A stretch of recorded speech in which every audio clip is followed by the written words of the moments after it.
Salut les jeunes, j'espère que vous allez bien. Toujours dans le cadre de se préparer pour l'examen régional, nous allons voir à travers cette vidéo une technique simple mais surtout efficace pour rédiger un texte argumentatif. Vous voulez la découvrir? Suivez la vidéo. Pour rédiger un texte argumentatif, il existe plusieurs plans à suivre, entre autres le plan simple. Donc c'est quoi un plan simple?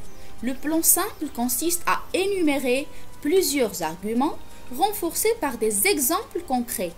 Il convient au sujet qui vous demande d'exprimer votre avis personnel en le justifiant.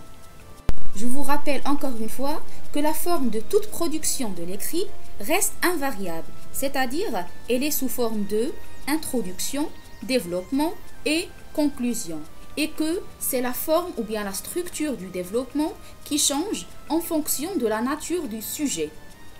Donc le développement d'un texte argumentatif selon un plan simple est structuré comme suit. Premièrement, l'avis personnel.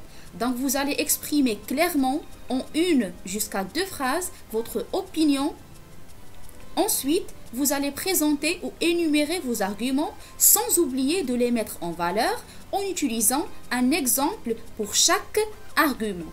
Pour mieux comprendre cette structure, je vous invite à voir le canevas suivant. Pour rédiger un texte argumentatif selon le plan simple, vous pouvez suivre le canevas ou le schéma suivant. Pour l'introduction, vous pouvez écrire « De nos jours » ou bien « Actuellement » ou « Depuis assez de temps » ou « Dans notre société », nombreuses sont les personnes qui pensent que. Et là, vous allez réécrire ou bien reformuler la thèse ou la problématique du sujet en utilisant vos propres mots, tandis que d'autres estiment le contraire. Alors, laquelle des deux opinions doit-on défendre? Ou bien, lequel des deux points de vue est le plus raisonnable ou juste? Après, vous allez passer au développement. Vous pouvez écrire « Personnellement, je pense que… » vous allez exprimer ou bien réécrire encore une fois la thèse est entièrement juste ou bien injuste. Ça dépend de votre avis. D'abord, et là vous allez écrire le premier argument accompagné du premier exemple. Ensuite, deuxième argument accompagné du deuxième exemple. Par ailleurs, troisième argument accompagné du troisième exemple. Et enfin, dernier argument accompagné du dernier exemple.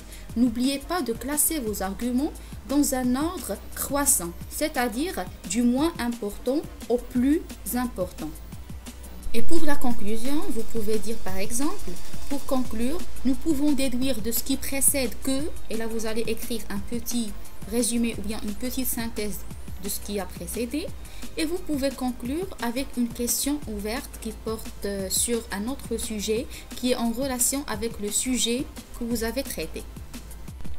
Ce tableau contient des connecteurs que vous pouvez utiliser pour énumérer vos arguments.